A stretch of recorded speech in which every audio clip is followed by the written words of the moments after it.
of the Senate in the first regular session of the 20th Congress is hereby called to order. Senator Erwin T. Tulfo will lead the chamber in prayer. Lagay po natin ang ating mga sarili sa harap po ng Panginoong Diyos. Panginoon naming Diyos, time team po kami sumasama sa inyo. Natulungan niyo po ang aming bayan na sadlak sa sandamakmak na problema ngayon. Bukod po kasi sa problema sa mahal na presyo ng bilihin, nariyan pa rin po ang problema na walang pambayad sa pagpapagamot ng marami naming kababayan. Ang maliit na mga sahod na hindi mapagkasya at marami pa pong iba. Subalit ang pinakamalalang problema na aming inilalapit sa inyo ay tungkol sa aming mga sarili. Sa halip po na unahin ang kapakanan at mga suliranin ng aming mga mamayan, may mga pagkakataong nauna ang interes ng sarili, partido o grupo. Humihingi po kami ng patnubay sa ating mapagmahal na Diyos. Pagkos, liwanagin niyo po ang aming isipan at buksan ang aming mga mata na unahin muna ang pangangailangan ng aming mga kababayan dahil kami po ang kanilang inaasahan na tutulong at magresolba sa mga problema ng bayan. Ipaalala niyo po sa amin na hinalal po kami ng taong bayan hindi para unahin ang aming mga sarili, pamilya, ang aming mga political parties o kaalyado, kundi ang pangangailangan ng taong bayan, lalong-lalo na yung mga nasa laylayan po ng lipunan.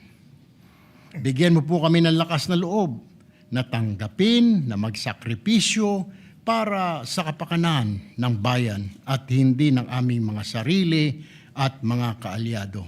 Amen. Amen. The Secretary will please call the roll. Roll call of members. The Honorable Senator Aquino, Senator Cayetano Pia, Senator De La Rosa, Senator Ejercito, Senator Escudero, Senator Estrada, Senator Gatchalian, Senator Go, Senator Hontiveros, Senator Lacson, Senator Lapid, Senator Ligarda, Senator Marcoleta, Senator Marcos, Senator Padilla, Senator Pangilinan, Senator Soto, Senator Tulfo Erwin, Senator Tulfo Rafi, Senator Villanueva, Senator Villar Camille, Senator Villar Mark, Senator Zubiri, Senate President Cayetano Alan is present.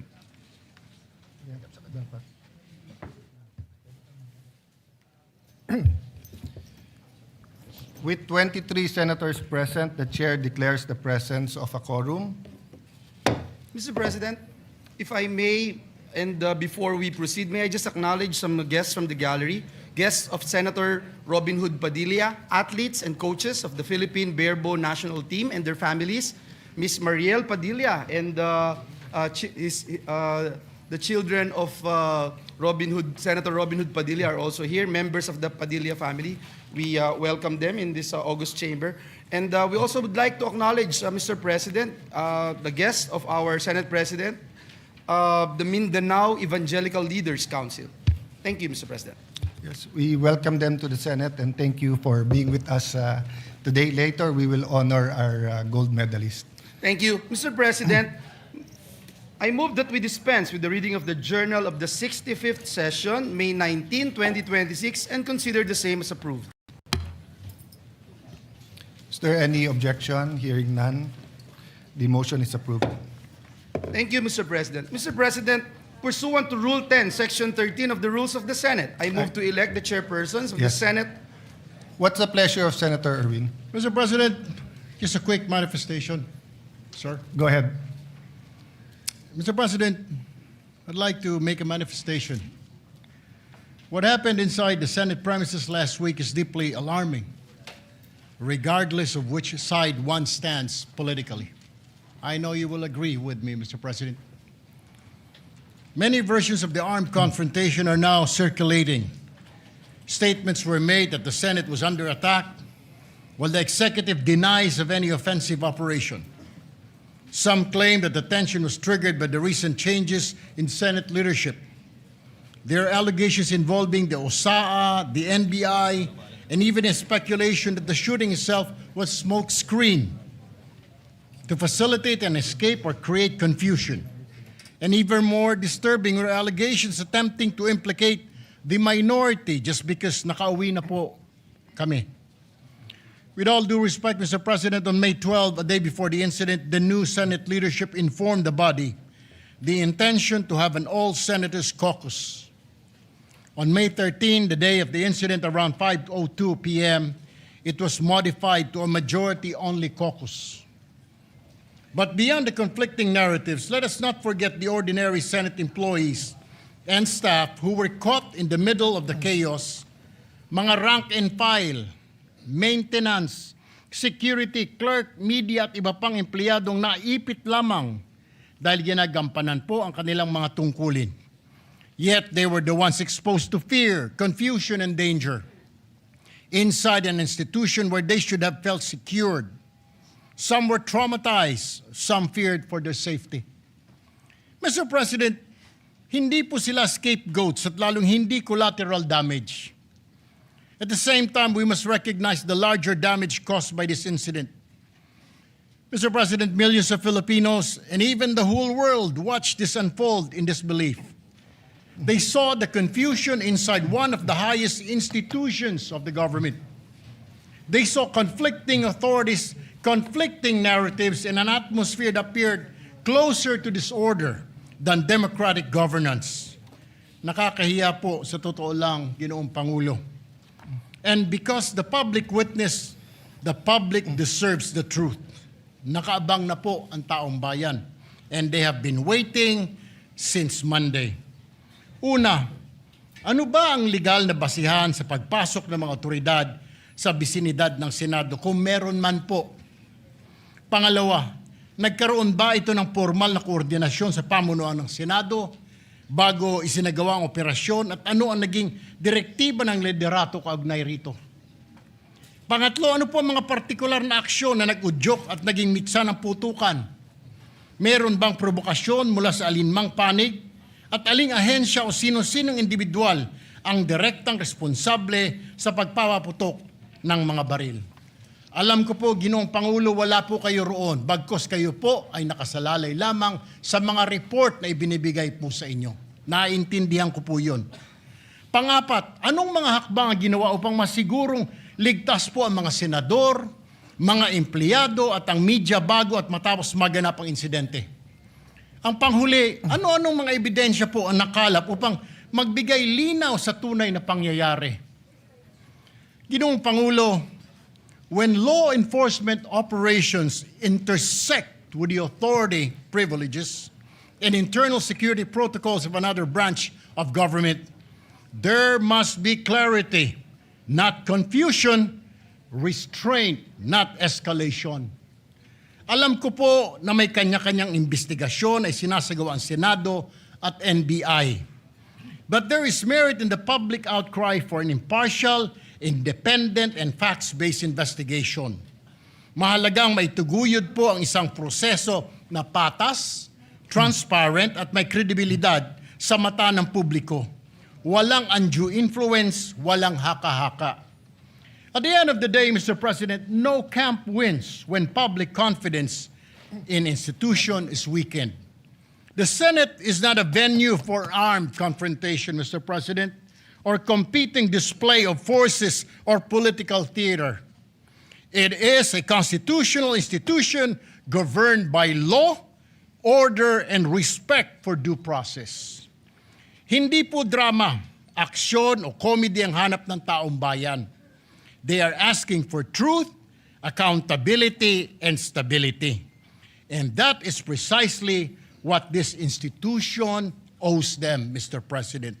Maraming salamat po, Ginoong Pangulo. In consultation, just a minute, in consultation with the majority leader, I will not rule that manifestation out of order because actually it is a privileged speech or it is actually a topic for personal or collective privilege.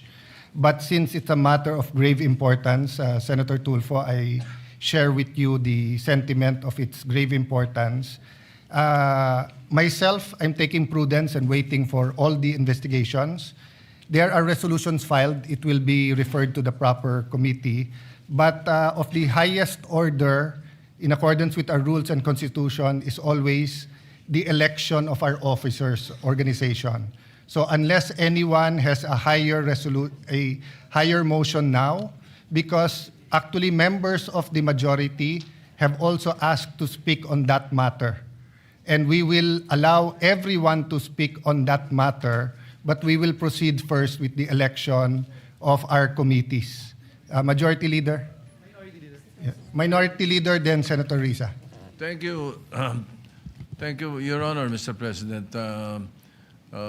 We concur, but the reference, the referral of the speech and the forthcoming resolutions will be later on. Yes. Well, it's not a speech. It's a It's a manifestation. So unless there's a motion to refer, which let's harmonize it later on with the resolution filed by the minority. Yes, So that we do would not like to refer file, it to different committees. Yes, I will Yes. like to file for a motion later on. Yes. For the referral.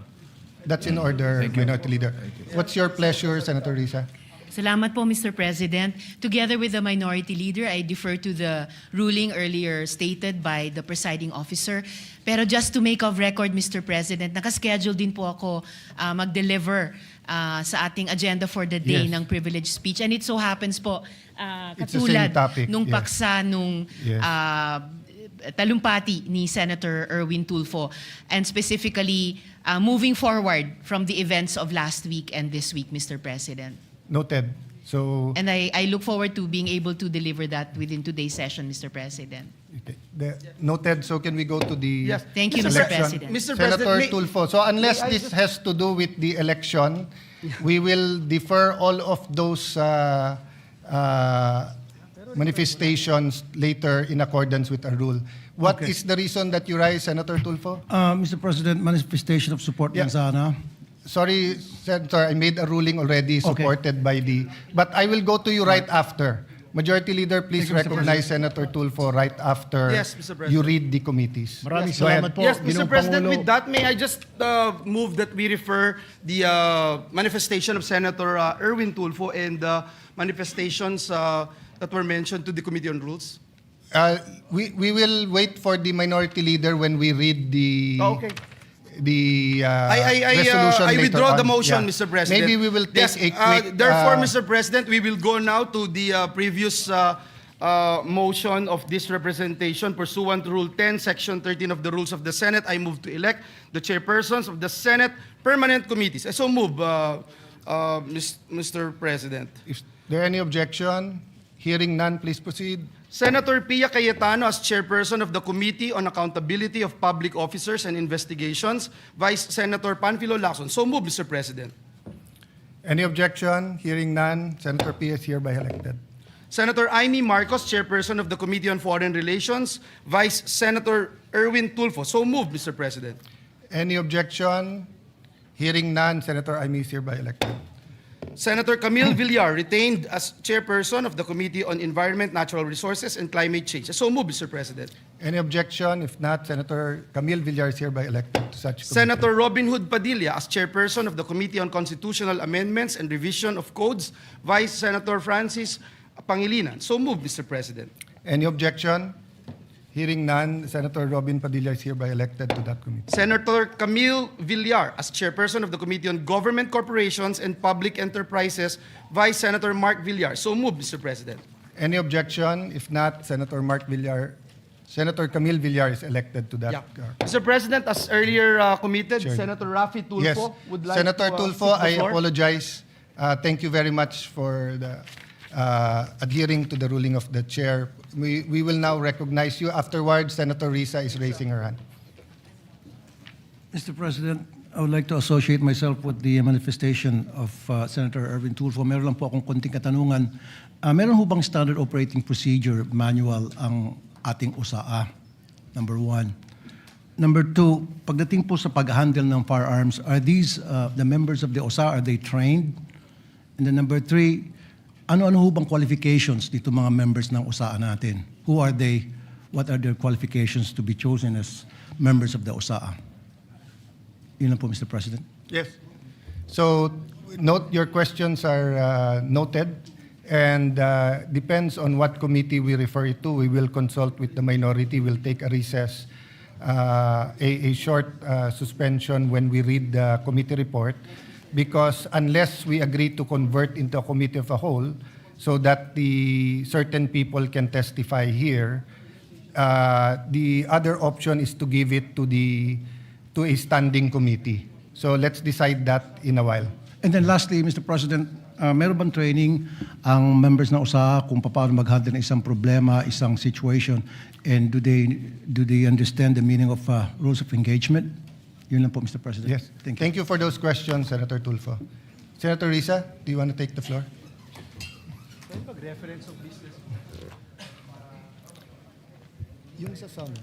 Salamat po, Mr. President. Mr. President, I rise on a matter of personal and collective privilege. Mr. President, halos ganito na ba talaga kababa ang inabot ng ating politika sa Pilipinas?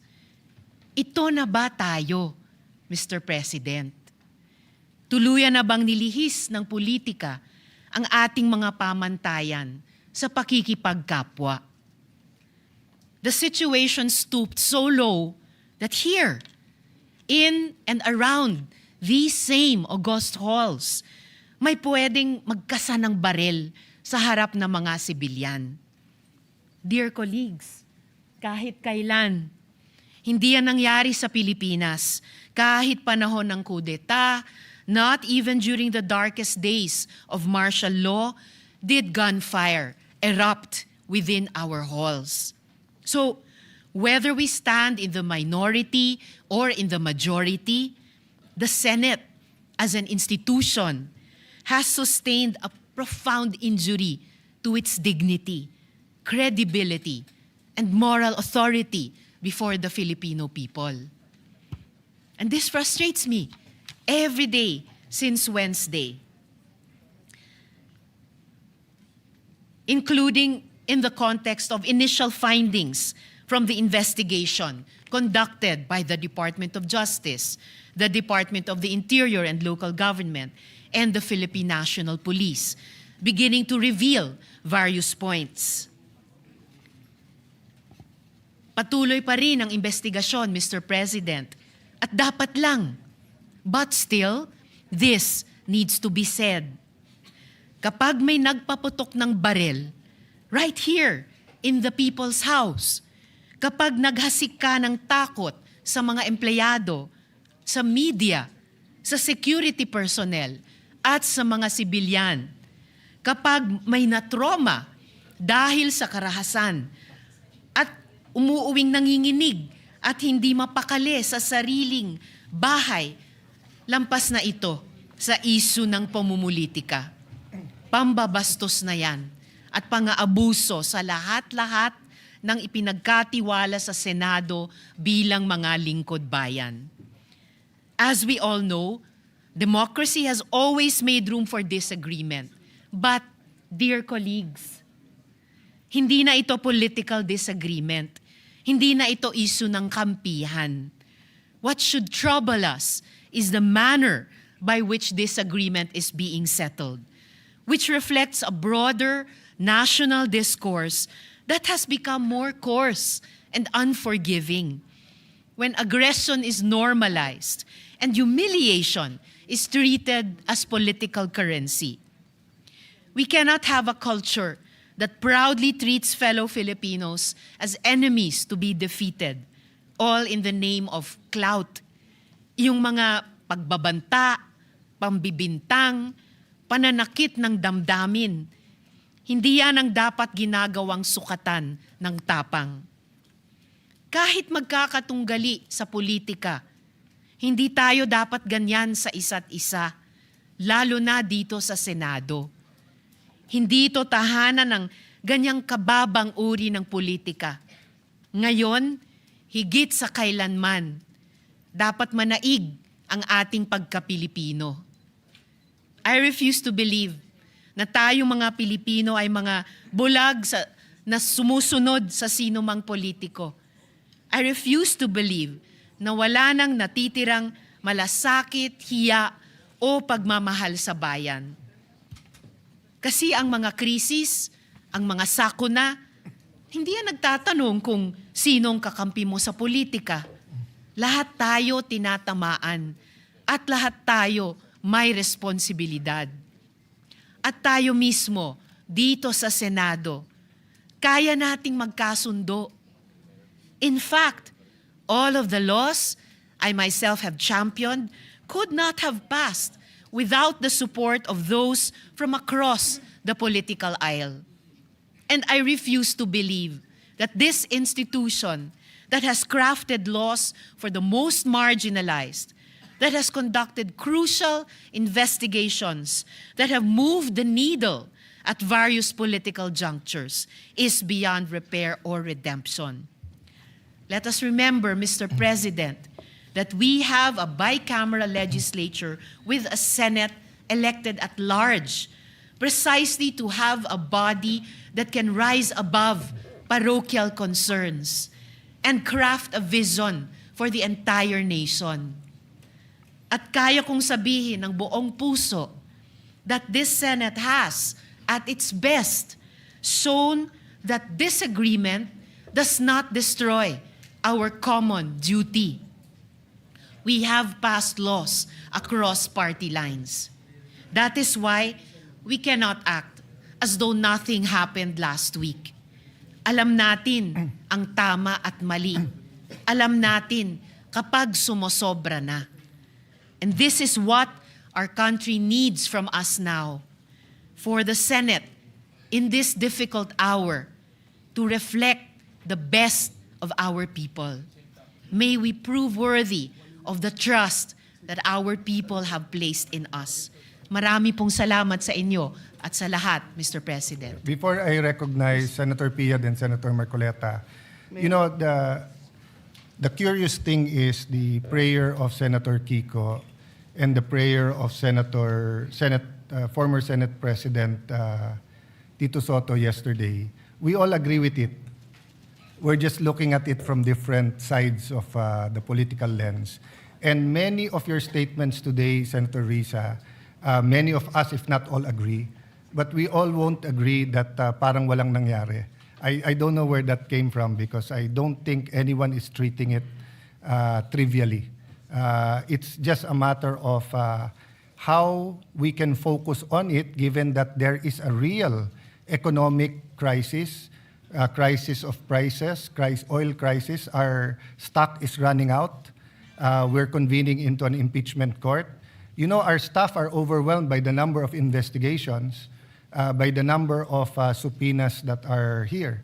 They're asking us to produce so many things while we're also doing our own. So while we will agree with you and let's discuss later on which committee, I do not think anyone is acting as if parang walang nangyari.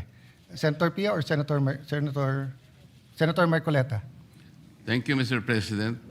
Mr. President, may I ask if Senator Risa would yield to a few questions?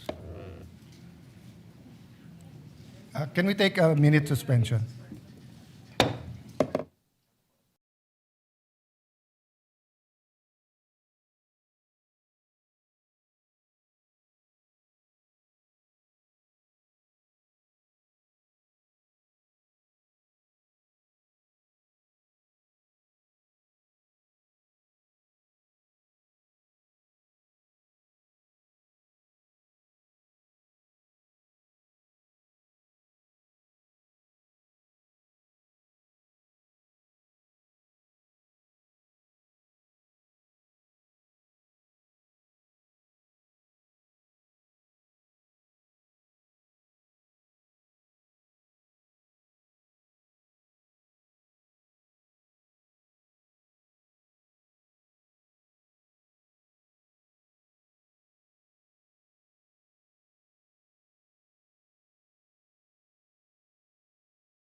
Before we ask the Majority Leader and Senator Marcoleta their pleasure, may I request from the members, I told the Minority Leader, the former Senate President, that this is an emotional issue, not only for us, but for the whole country, given this is the Senate of the Philippines. And it's a sensitive issue because there are words that have been used. That's why I have tried to be deliberate. Wait not only for a partial investigation, but independent. Wait for every investigation to come in.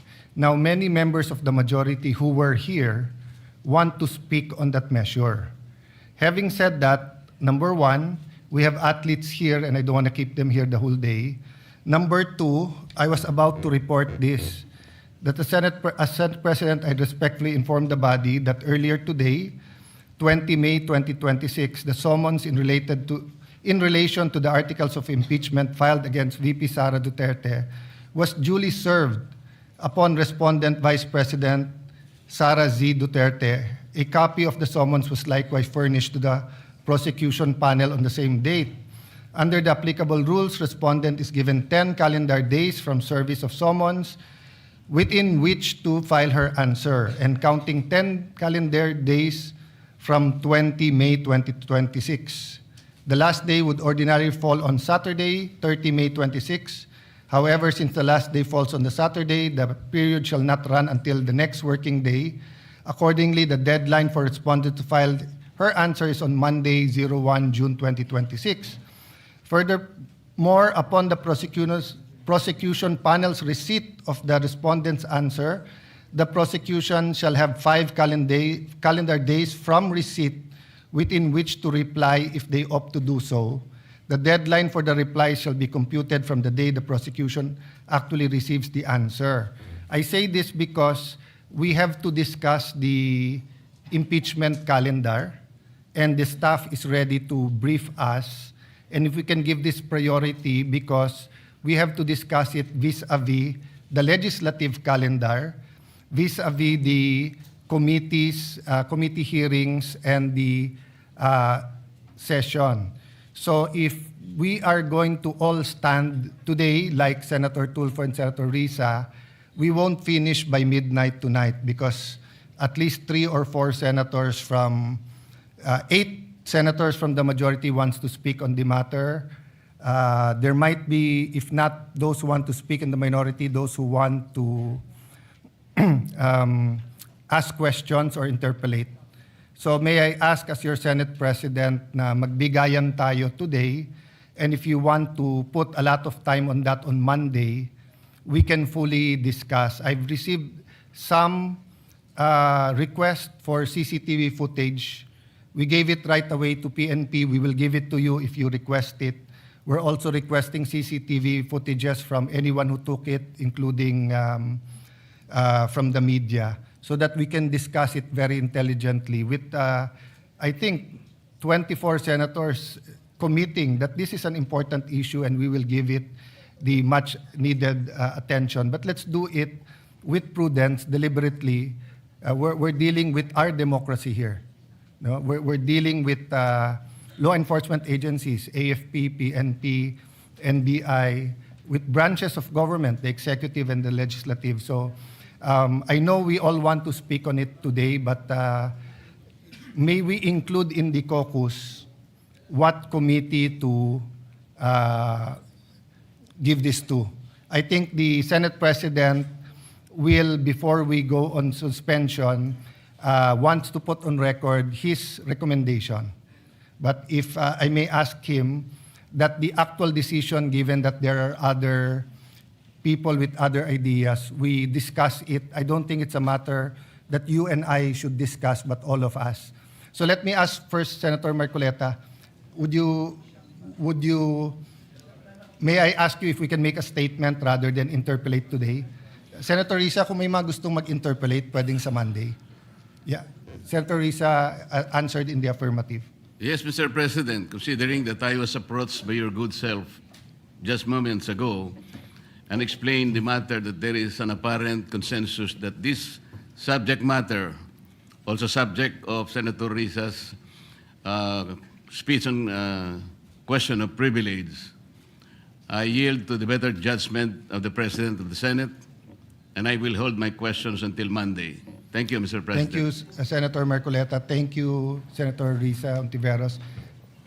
Minority Leader, may I just give, you're my kuya, but she's my ate. Yeah. Senator Pia. Mr. President, I also will not interpolate or make my own privileged speech today as requested by the Senate President. I reserve my right to make the proper interventions at the time that the Senate President and our other colleagues agree upon. But I just want to make this quick statement. Yung staff ko na si Claire, na 20 years na sa akin, nandun siya sa labas. She has a 12-year-old son. Kinuwento niya sa akin late na tumatakbo siya, hindi niya alam kung saan siya pupunta. Kaya para sabihin niyo na walang nangyari. Napakasakit para sa aming lahat na nandito.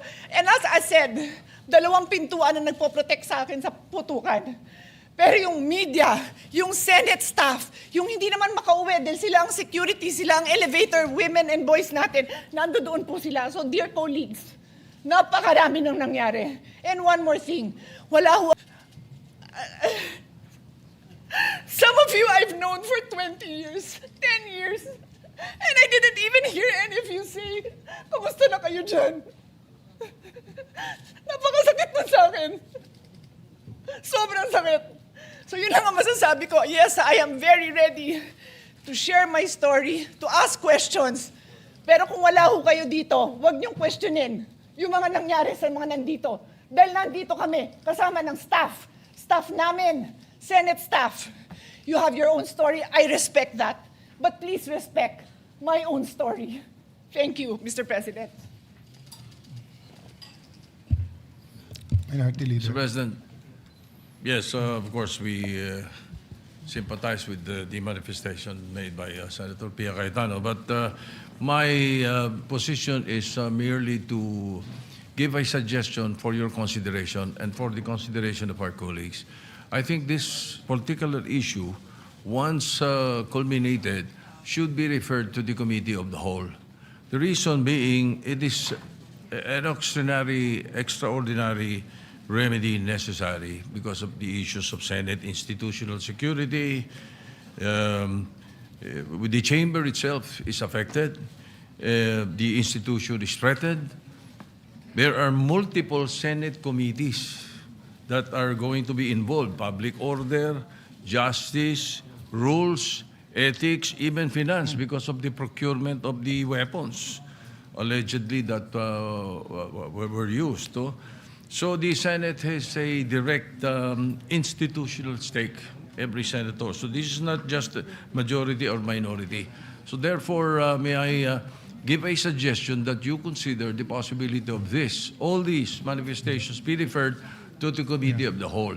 And in the past, the Committee of the Whole, when we investigated formally, we investigated PhilHealth, it was the Senate President that chaired the Committee of the Whole, unless he appoints a This co-chair. representation always takes, you know this, Your Honor, always takes your suggestions seriously. So Thank you. you're suggesting we use Rule 14 and Section 14 of the rules and create a special committee, the Committee of the Whole.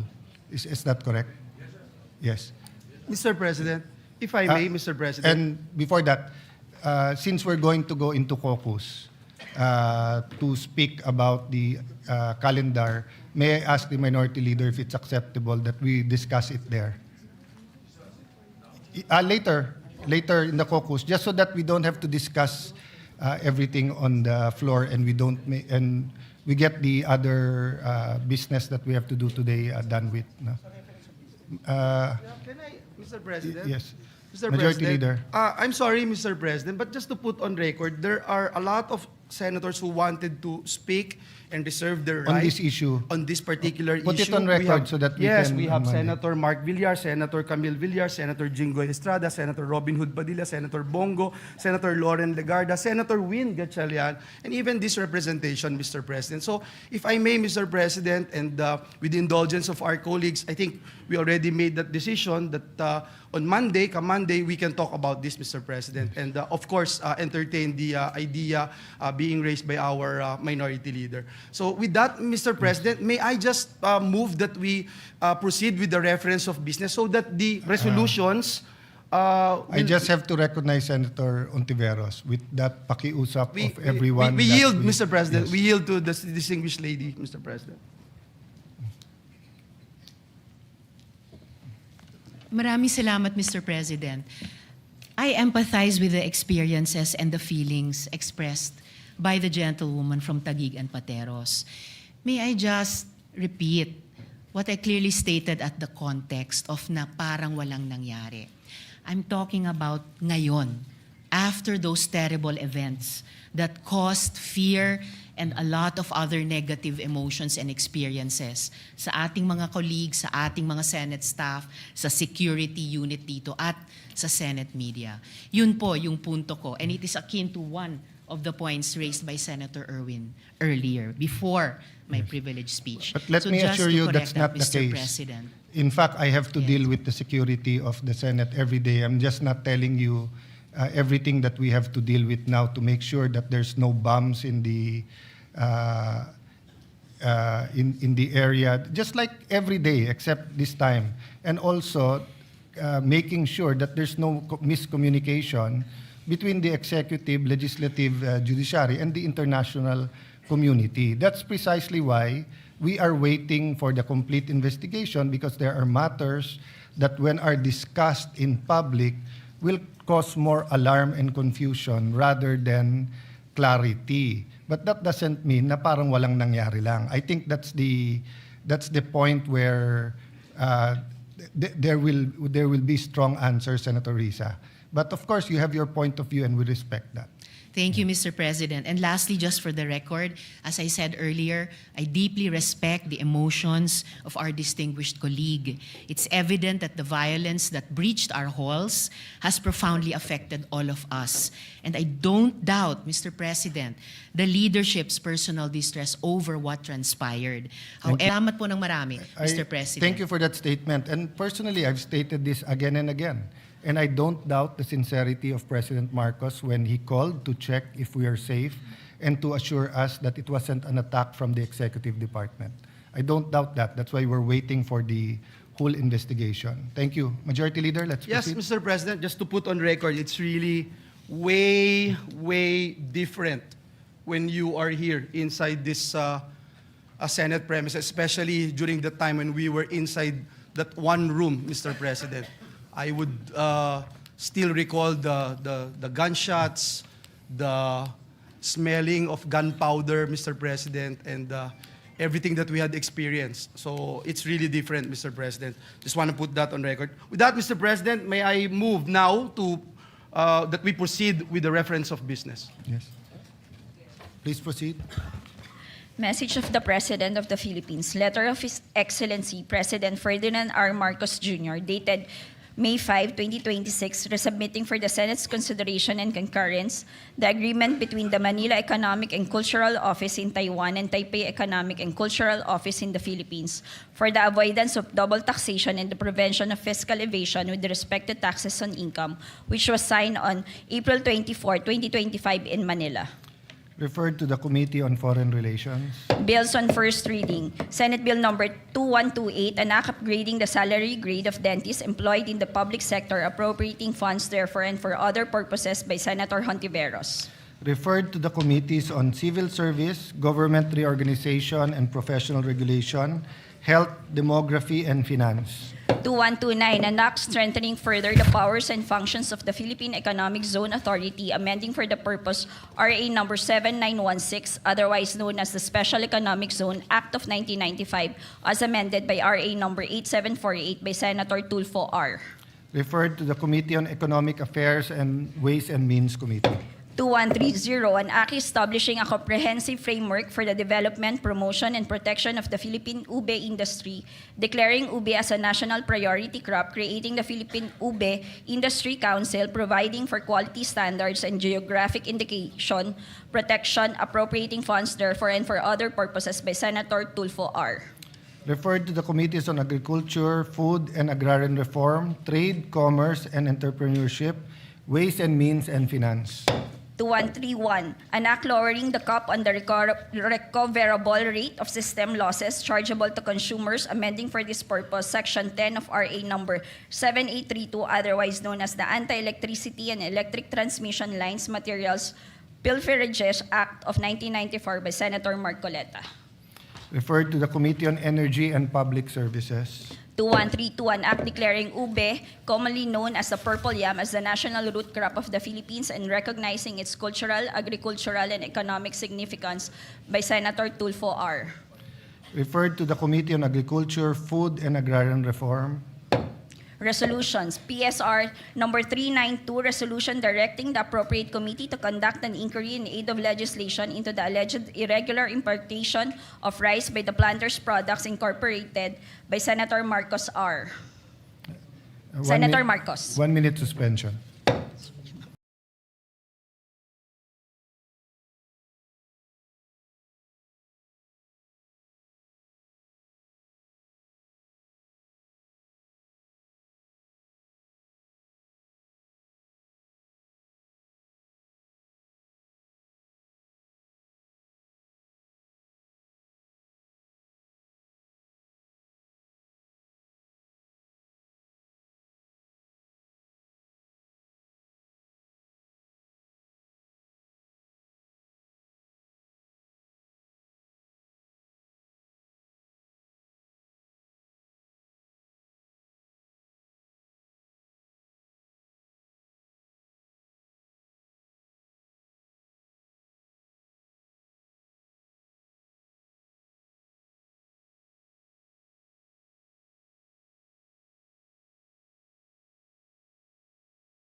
Referred to the Blue Ribbon Committee.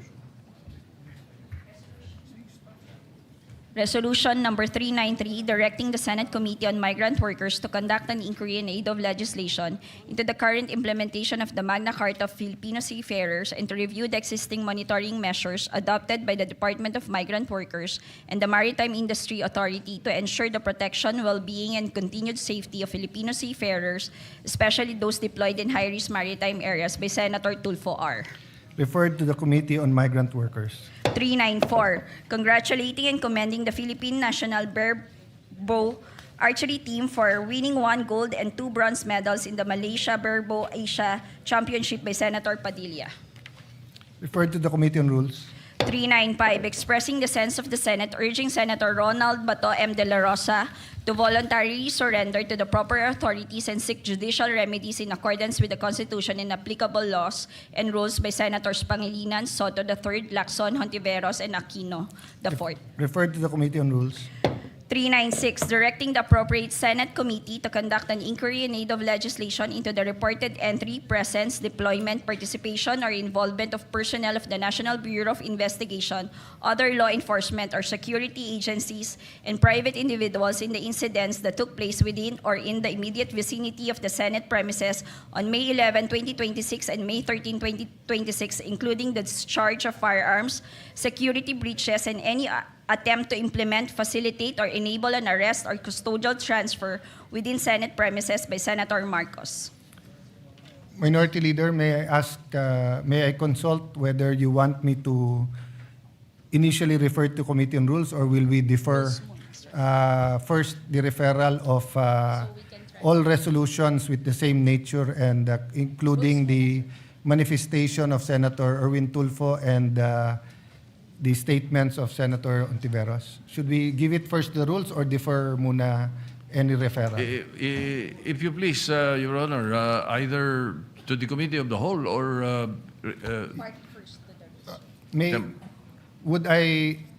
What's the pleasure, whether rules or defer, while we're discussing whether we will create? rules muna. All right. Then we will discuss we in the can discuss, caucus whether yes. we will If all of these resolutions In accordance with Rule and the 14. manifestations be Yes. referred to later on, Yes. because of the 5 Yes. committees involved, Your Honor. Yes. Thank you, Mr. Yes. President. Senator Pangilinan. Yes, Mr. President, I was just going to suggest, but it has already been suggested, that this be first referred to the Committee on Rules, subject to a possible referral Yes. to perhaps the Committee of the Whole. And with the permission of Senator Tulfo and Senator Tiveros, we'll refer your statements today to the Committee on Rules and take it together. Without prejudice to its referral Yes. to another committee, Yes.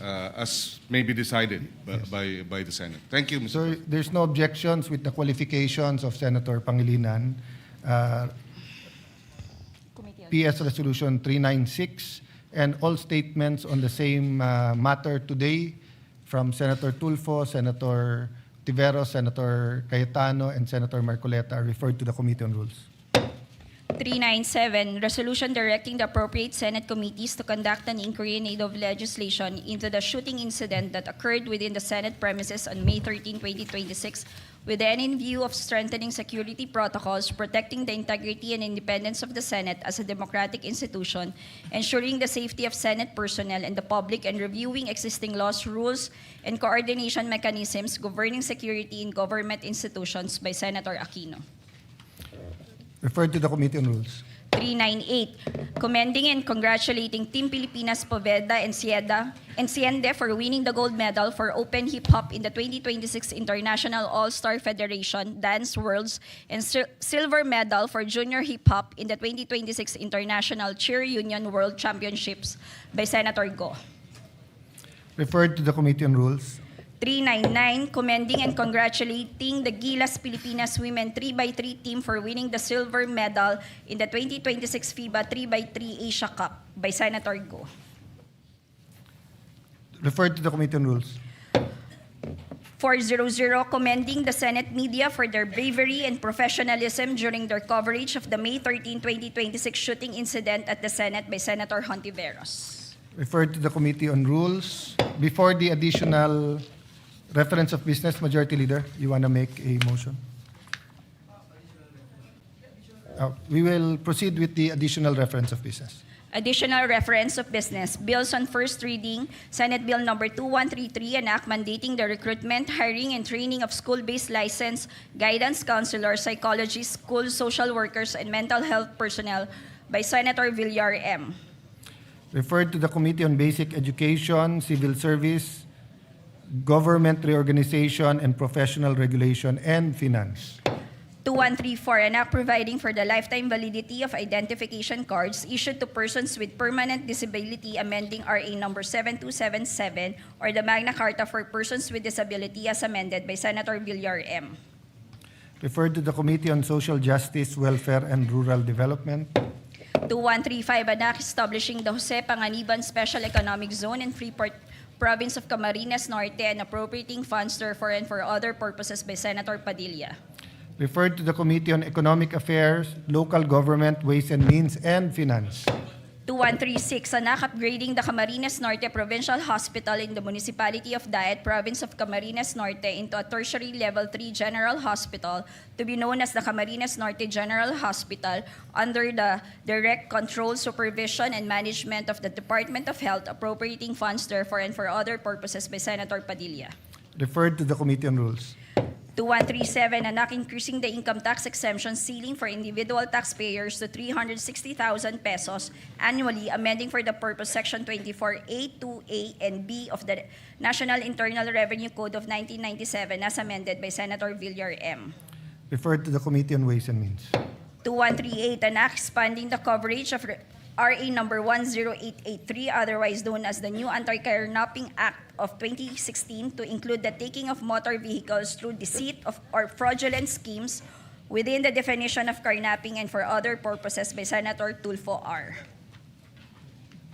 Referred to the Committee on Public Order and Dangerous Drugs and Public Services.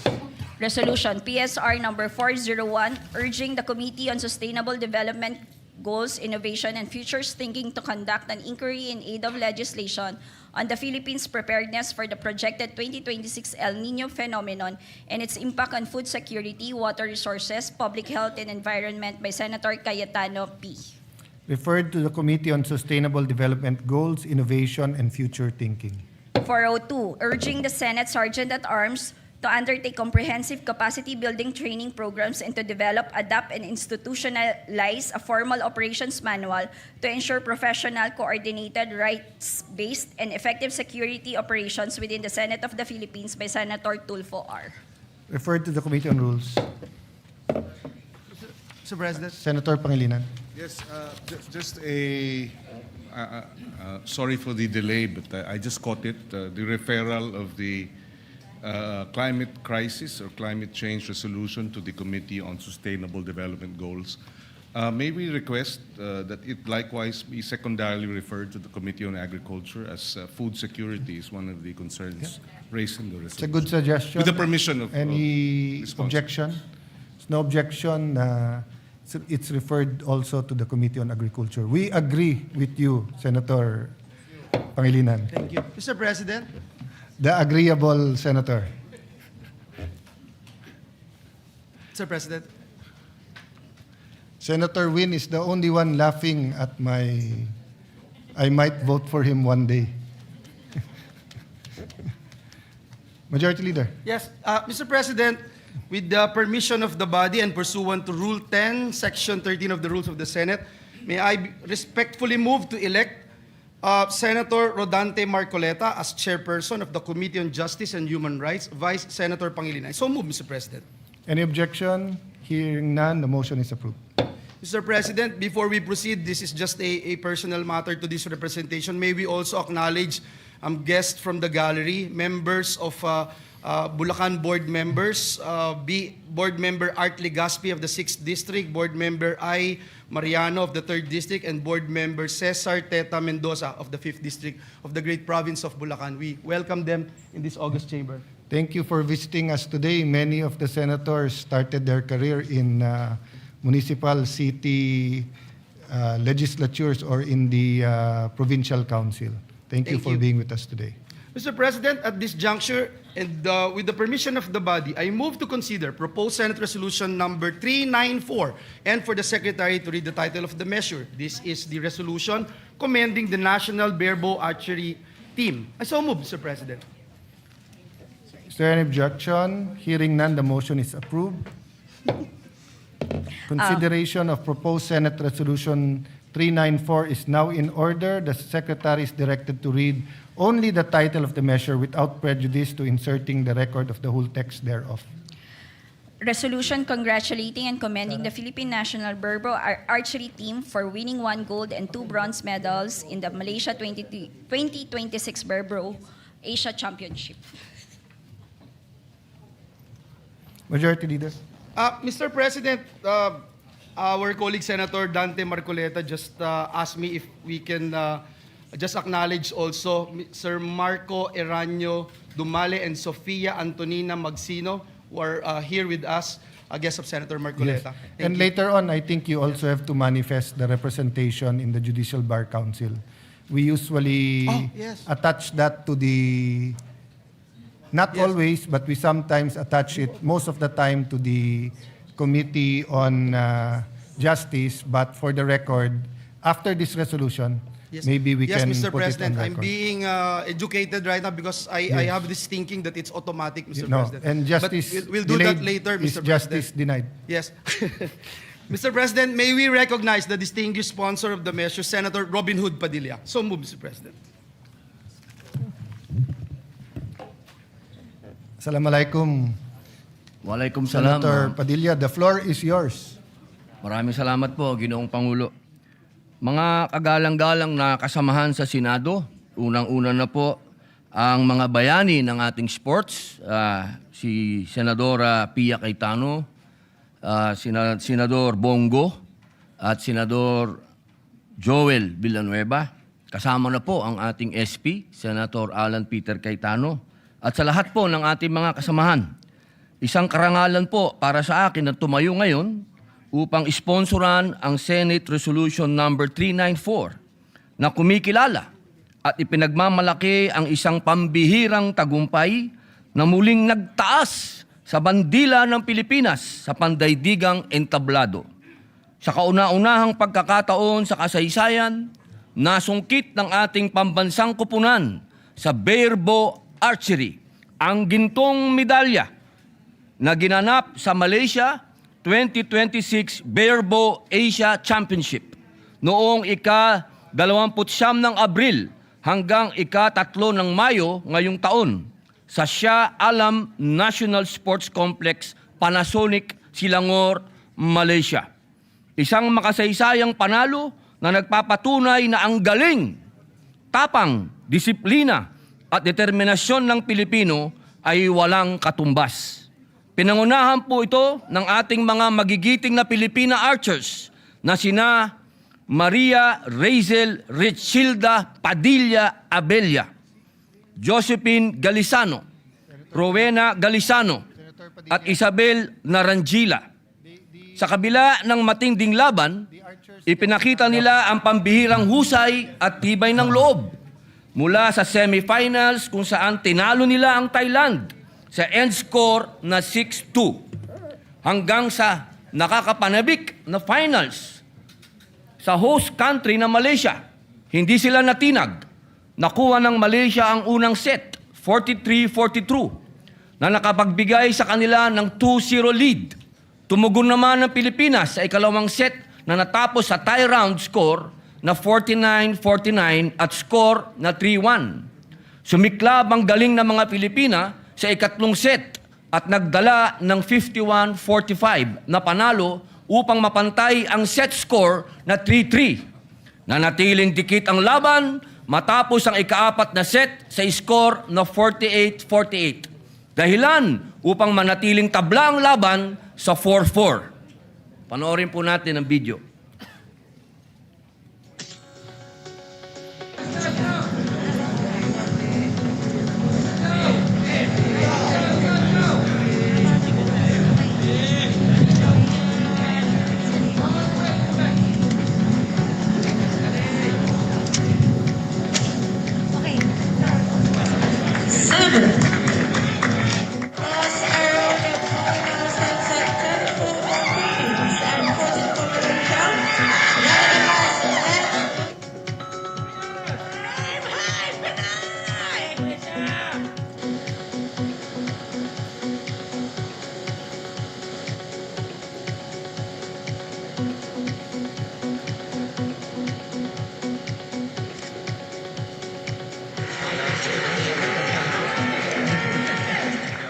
Sa huli, ang kampyonato ay napagdesisyonan sa pamamagitan ng isang shoot-off kung saan nanatiling kalmado at matatag ang ating Philippine Barebow Women's Archery Team. Pinatunayan nila ang pusong Pinoy ay hindi sumusuko at sa huli ay naiuwi nila ang kauna-unahang gintong medalya para sa ating bansa sa larangan ng barebow na score na 5-4. Hindi rin nagpahuli ang mga kalalakihan, Philippine Barebow Men's National Team na binubuo ni Elizer Villarosa Jr., Kenneth Marlow Tan, Joseph Tan at Apollo Clark Co. na nagkamit naman ng 2 bronze na medalya.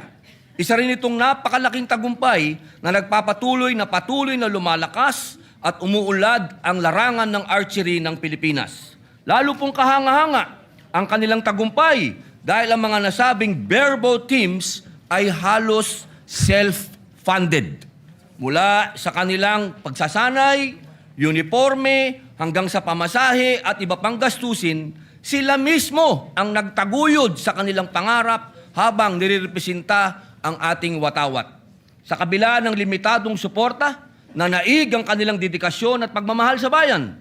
Magsilbi din sana itong panawagan na dapat nating suportahan ang ating mga atletang Pilipino sa kanilang mga kampanya na magdala ng karangalan sa ating bansa. Hindi rin po nating dapat kalimutan ang kanilang volunteer coaches na sila Mark Henry Wee, Dem Paragamak, Jomelini Estacio at Dr. Federico Eduardo Abella, na buong pusong naglaan ng oras at talento upang gabayan ang ating mga atleta. Hindi po biro ang larong archery. Ito'y nangangailangan ng pinagsanib na pisikal na disiplina, matinding konsentrasyon, at malalim na malayang kaisipan. Ang tagumpay na ito ay kwento ng sakripisyo, pagkakaisa, at walang sawang paniniwala sa kakayahan ng Pilipino. Ito ay paalala na kapag pinagsama ang talento, sipag at pagmamahal sa bayan, walang imposible. Kaya naman po, buong pinagmamalaki kong sinusulong sa bulwagang ito ang pagkilala sa ating mga pambansang bayani sa larangan ng barebow archery. Naway magsilbi silang inspirasyon sa bawat Pilipino na mangarap ng mataas, magsumikap ng buong puso at ipaglaban ang ating watawat saan mang panig ng mundo. Ika nga ng isang pamosong archer na si Ron Laclaire, archery is like a journey. It begins with a love for shooting, a bow, and a passion for watching our arrows fly. Mabuhay po ang ating atletang Pilipino. Mabuhay ang Pilipinas. Senator Padilla, thank you for that very action-filled speech. Would you want to tell their names again so that they can stand up one by one and be recognized? No? So we're not allowed to applaud, but we applaud you in our hearts as you stand up and be recognized. Pinakikilala ko po sa inyo ang ating mga kababaihan na gold. Ito po ang tunay na Robin Hood sa pamilya namin. Maria Razel Rechilda Padilla Abella. Agreeable, man. Josephine Galiscano. Rowena Galicano. At Isabel Narangila. Sila po ang mga nakakuha ng gold. At ang atin naman pong kalalakihan ay hindi nagpauli. Si Ginoong Elezer Villarosa Jr., Kenneth Marlow Tan, Joseph Tan, at Apollo Clark Co. Sila naman po ay nakakuha ng bronze, mahal na Pangulo. Thank you very much. And you unite us. Our athletes and sports unite the Filipino nation. So thank you for your service. Majority Leader? Yes, Mr. President. Mr. President, Senator Jinggoy Estrada would like to just insert into the records his co-sponsorship speech. Let it be inserted, Mr. President. And then next to deliver his co-sponsorship speech is no other than the gentleman from Davao, Senator Christopher Bongo. So if there's no I move that he be objection, the recognized. sponsorship speech of Senator Jinggoy Estrada is brought into the records. Senator Bongo, don't stop, go. Mr. President, distinguished colleagues, as chairperson of the Senate Committee on Sports, it is with great pride and honor that I rise today to co-sponsor Senate resolution congratulating and commending the Philippine National Barebow Archery Team for their outstanding performance in the Malaysia 2026 Barebow Asia Championship. Our national barebow archers brought honor to the country by winning 1 gold medal and 2 bronze medals in this international competition held in Shah Alam, Malaysia. This achievement is a proud moment not only for Philippine archery but for Philippine sports as a whole. Kasama po dito ang kapatid ni Senator Robin Hood Padilla, si Miss Rechilda Padilla Abella. Congratulations po sa inyong lahat. Kaya pala si Senator Robin Hood, malakas ang loob dahil sanay sa archery ito. I have always been a strong advocate of promoting sports development in the country. I firmly believe that sports can positively impact the physical and mental well-being of our citizens and contribute meaningfully to nation building. Kinikilala po natin ang mahalagang papel na ginagampanan ng sports sa ating lipunan dahil naniniwala po ako na ito ay isang mabisang paraan upang mailayo ang ating mga kabataan sa masasamang elemento katulad po ng illegal na droga. At gaya po ng parati kong sinasabi, get into sports, stay away from drugs to keep us healthy and fit. Kaya naman po ang tagumpay na ito ay hindi lamang bunga ng lakas ng katawan o galing sa pagpana. Ito ay bunga ng tiyaga at sakripisyo. Sa bawat tira, dala ng ating mga atleta ang pangalan ng Pilipinas.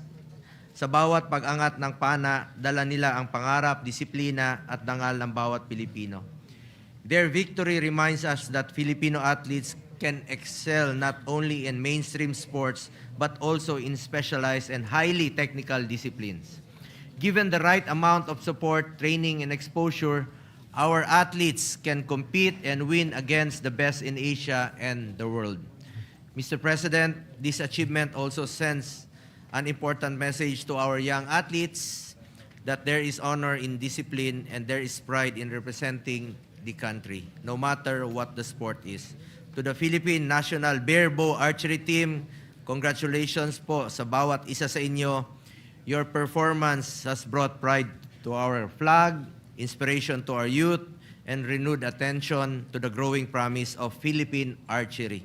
May this victory encourage stronger support for our national athletes, our coaches, and our sports programs from grassroots development to international competition. Matandaan natin, dati kulelat po tayo sa Olympics, wala tayong ginto. Ngayon, since 2019, meron na tayong dalawang ginto nung Paris Olympics at isang ginto naman po nung Tokyo Olympics last 2021. Rest assured that I will remain steadfast in my commitment to ensure that the rights and welfare of our Filipino athletes are always at the forefront of my priorities. We will continue to work doubly hard with all concerned agencies and stakeholders to bring our country the glory it deserves and to establish the Philippines as a true sports powerhouse in Asia. Sa ating mga atleta, go lang ng go. Thank you, Mr. President. Mabuhay po ang ating mga atletang Pilipino. Thank you very much to our chairperson of the Committee on Sports, Senator Bongo. Majority Leader? Yes, Mr. President. Mr. President, let me also associate myself to the sponsors of this measure. And all I wanted to say, Mr. President, is I hope that we can acknowledge in this August chamber the matriarch of Padilla family who is here with us, no other than the mother of Senator Robin Hood Padilla, Mrs. Eva Padilla, who is here with us. Of course, with the Romel Padilla, and as I mentioned earlier, Boss Ma'am Mariel Padilla is also here. Dr. Rowena Tad Evangelista is also here. We'd like to acknowledge them, Mr. President, and put on record, Mr. President, that all members present here today wanted to be co-author of this resolution. Yes. So and first, so with that, again, welcome the Padilla family and welcome Nanay. Senator Padilla, you want to say something? Opo, Ginoong Pangulo, hindi ko po anak, kapatid ko po. Kinukongratulate ko Sabi ako, niya anak yung ko ba? nanay mo, ikaw daw anak. He was referring to yung nanay, Di ba? right? Kapatid ko po, kapatid ko po yung naka-gold. Hindi Yeah. ko po anak. Masyado naman. Pambihira naman. No, the majority, Mr. President, just to put on record, no one actually claimed. you mean his mother is here and he's the son. Yes, I said the mother is here. Hindi, sabi ni Senator Bongo. Oh, Senator Bongo. Okay. Yes, with that, Mr. President, no other member wishes to interpolate or propose amendments to the measure. May I respectfully move now that we adopt proposed Senate Resolution number 349 subject to style. So move, Mr. President. I think others want to be co-authors. I already mentioned, Mr. President, all members present So here today. even the Ateneans want to be associated with archers? Okay. So if there's no objection, the motion is approved. May I ask for a minute suspension to allow our guests to go to the roster? Session Thank you, suspended. Mr. President.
Section 8 of the 1987 Constitution, may I respectfully move to elect Senator Marcoleta as the Senate's representative to the Judicial and Bar Council, Vice Senator Francis Pangilinan. So move, Mr. President.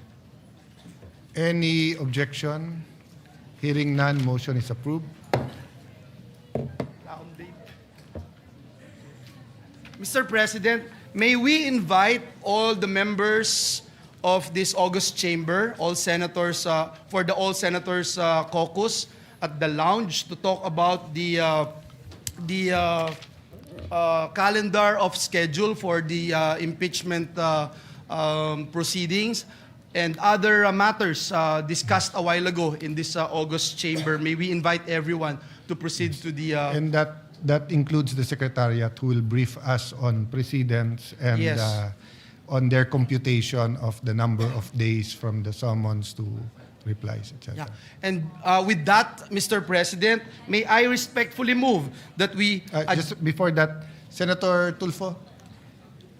With the indulgence of the majority floor leader, Mr. President, may I ask if this calendar will be published soon so that the public will know and have an idea of the schedules too, Mr. President, because I'm sure that the public is very interested in this trial, Mr. President. Yes, I agree with you, Senator Tulfo.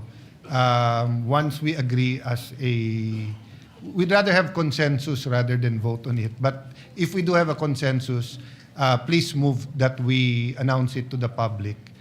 So it really depends on our caucus today, but the Secretariat is quite prepared. They will show us what happened in the last impeachments. So I think we would have a very good view of how long this impeachment will take. The only tricky part really is when we have the impeachment during session days.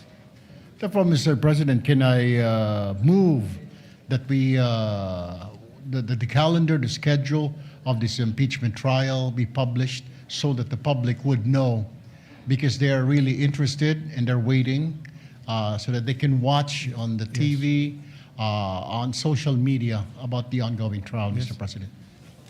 Majority Leader? Yes, Mr. It seems President. there's no objection. Yes, with no objection, Mr. President, I move that we adjourn the session until 3 o'clock Before in the that, afternoon sorry, of Mr. Monday. On the motion that we publish the calendar, there's no objection, so it's carried.